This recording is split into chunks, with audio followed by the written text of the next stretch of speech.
No céu verei Maria, é a mais consoladora esperança dos escritos de Monsenhor Ascânio Brandão, pelo sinal da Santa Cruz. Livrai-nos Deus, nosso Senhor, dos nossos inimigos. Em nome do Pai, e do Filho e do Espírito Santo.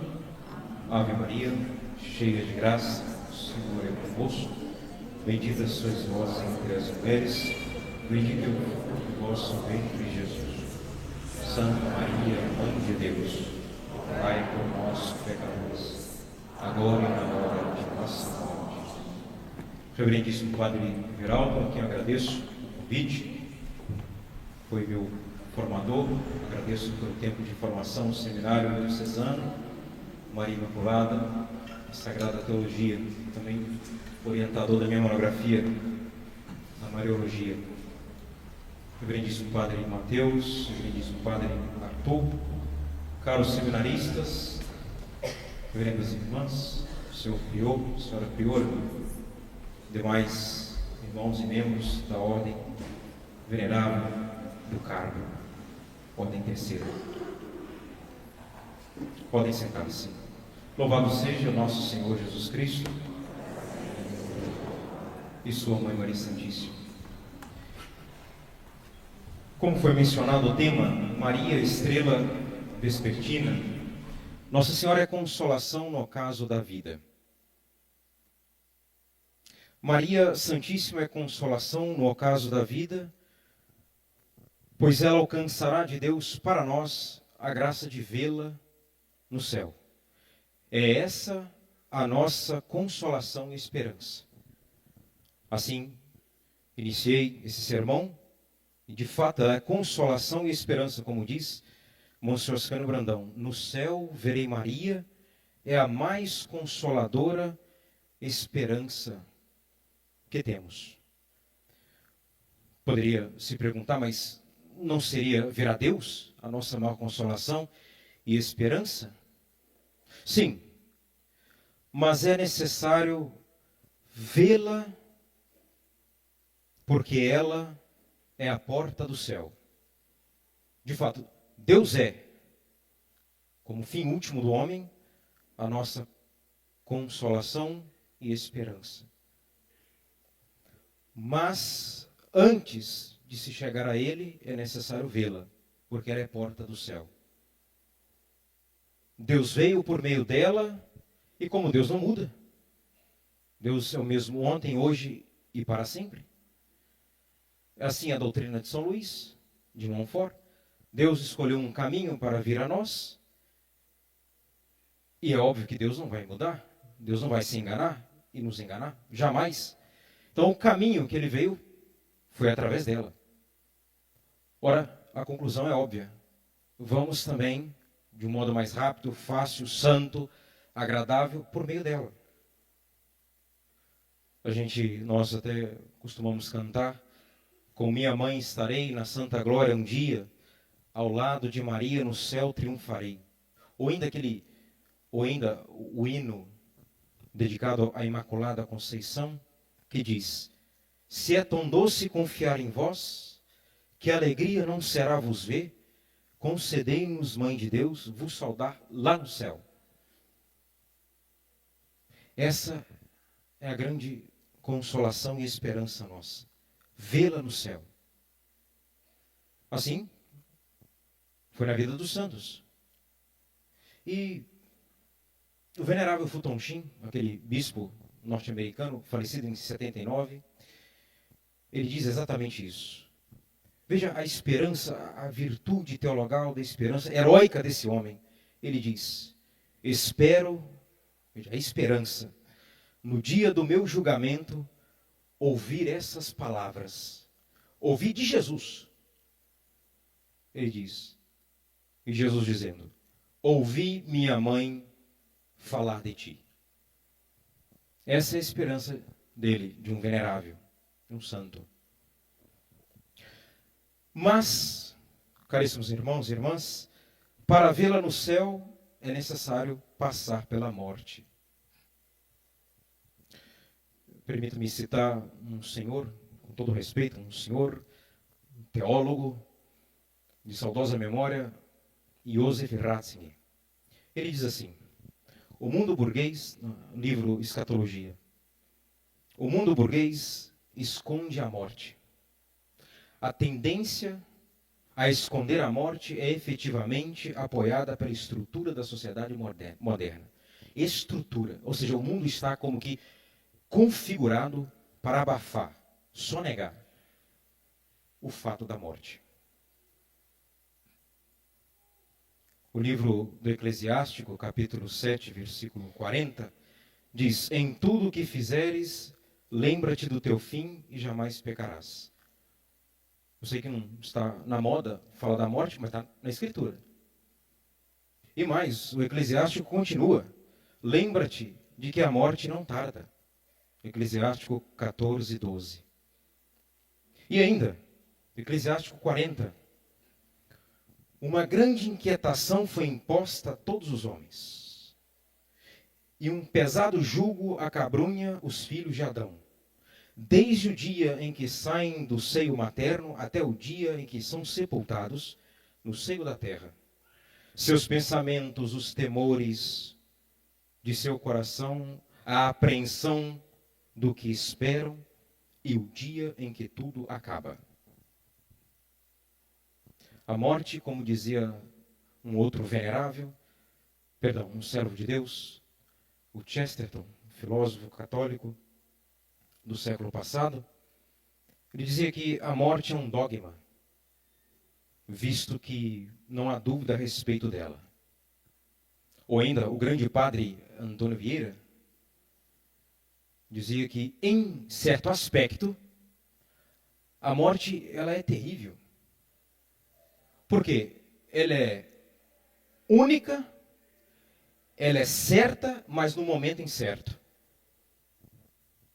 E digo isso porque hoje, segunda-feira, é oportuno falar da morte. Sabemos que a igreja dedica às segundas-feiras rezar pelas almas do purgatório, a meditar sobre o nosso fim, o ocaso da nossa vida. E o tema também hoje, né? Nossa Senhora, que é consolação no ocaso, no fim, no último suspiro da vida. Durante a vida e no fim da vida. E também hoje, no calendário reformado, é dia de São Camilo de Leles. E no livro A Preparação para a Morte, de Santo Afonso, na primeira consideração, está dito lá, Santo Afonso cita uma passagem de São Camilo. São Camilo, quando se aproximava de uma sepultura, de um túmulo, ele dizia: se estes mortos tornassem a viver, não fariam pela vida eterna? E eu, que disponho de tempo, que faço por minha alma? Essa é a grande questão.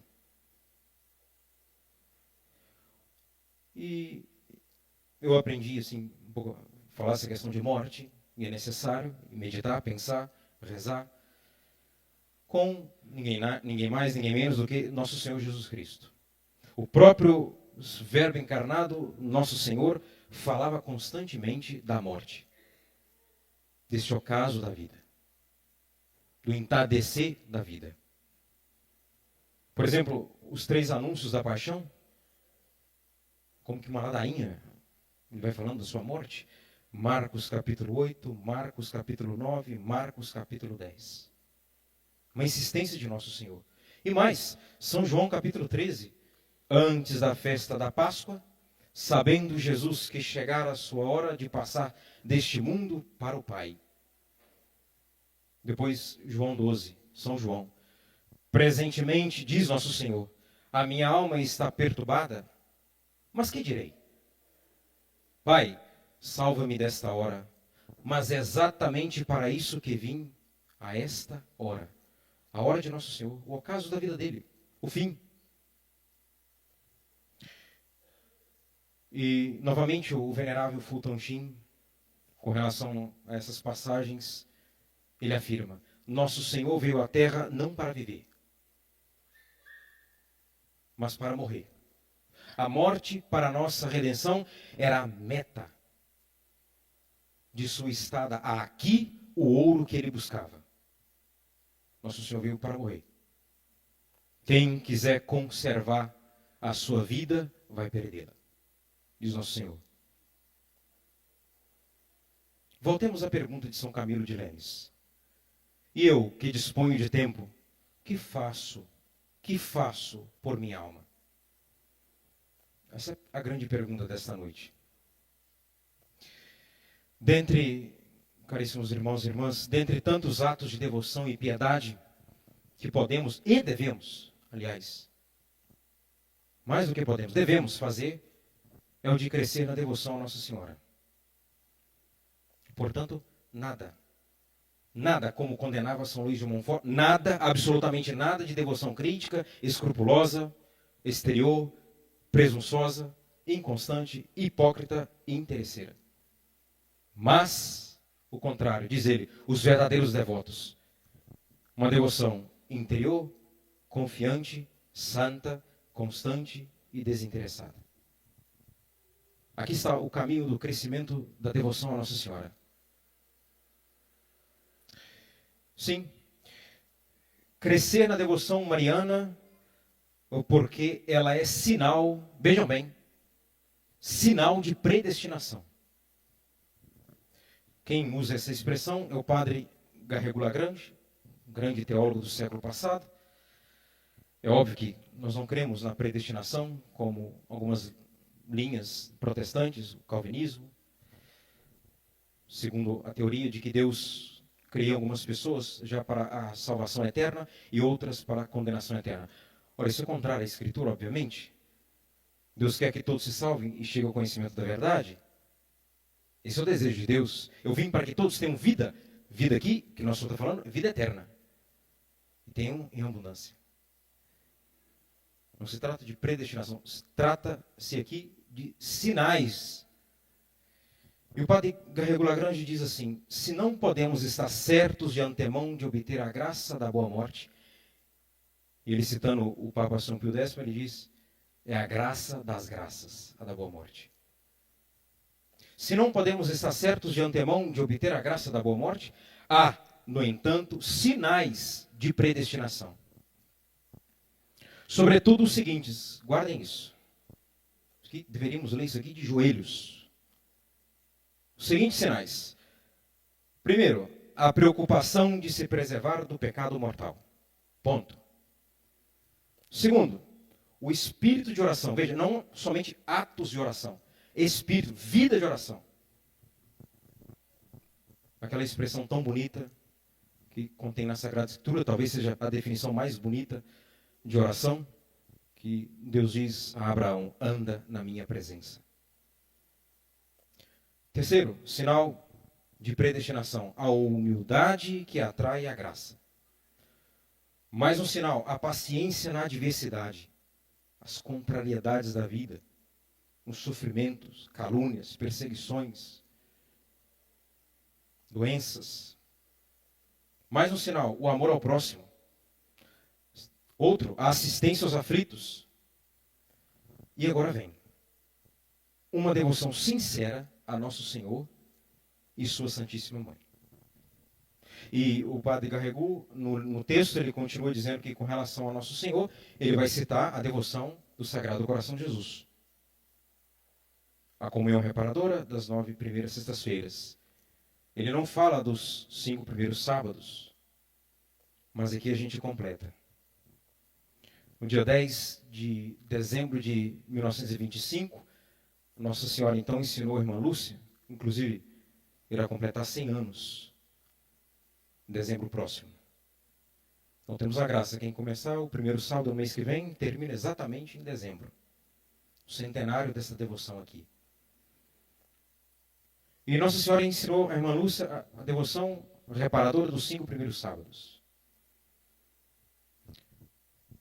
Confissão, comunhão, a reza de um santo terço e fazer 15 minutos de companhia a ela meditando os mistérios do Rosário. Nossa Senhora estava reclamando a companhia, a atenção dos devotos dos católicos para com ela. Isso que é um espírito de oração, de devoção mariana. Dar atenção, parar diante dela e ter um colóquio, um trato de amizade com ela.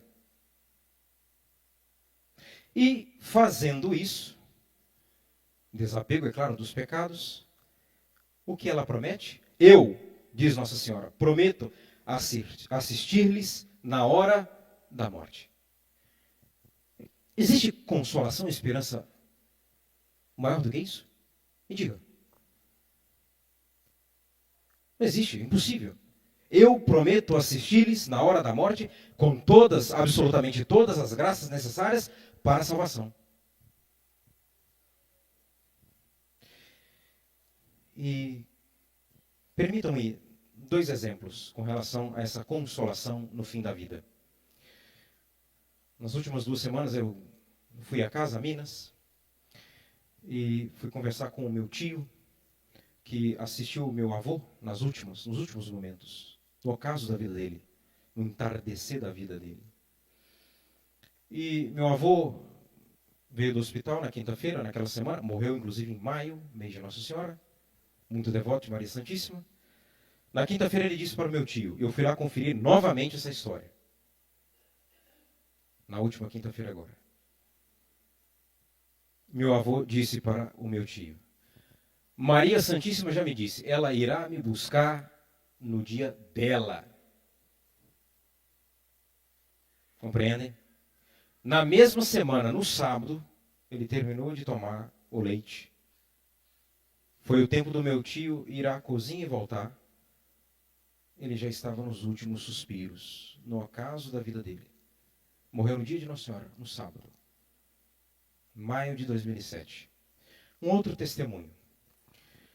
No dia 24 de dezembro de 1944, falecia num acidente de automóvel o servo de Deus, o padre Júlio Maria de Lombardi, um dos maiores devotos de Nossa Senhora que esse país já conheceu. Muitas obras dedicadas a Nossa Senhora, as 3 congregações dedicadas a Nossa Senhora, sua vida ele prometeu, seu ministério ele prometeu dedicar a Nossa Senhora, e assim fez. E naquele acidente, lá na região do Caparaó, a sua agonia foi durante 1 hora. E diante de 3 religiosas que lá estavam, naquele carro, só morreu ele, um seminarista dirigindo, irmã Teresa, Lucília e Alice. E o seminarista João Sampaio. E o Frei Pio. Testemunharam as últimas palavras dele. Leio para os senhores e senhoras. Valha-me Nossa Senhora do Carmo. Do Carmo, que ele disse. Nossa Senhora, meu Deus, missão cumprida. Morreu com a Virgem do Carmo em seus lábios. Porque foi fiel a ela, deu atenção a ela, deu tempo para com ela, amizade para com ela, e ela foi consolação no ocaso da vida dele. E por último, eu comecei com o Monsenhor Ascânio Brandão, carioca, falecido em 56, vou terminar com ele. Quem todos os dias repetiu a Ave Maria, rogai por nós pecadores, agora e na hora de nossa morte, poderá morrer sem a proteção da Mãe de Deus? Ele pergunta. Poderá? Sim ou não? Não, jamais. Oh, não. Tenhamos confiança.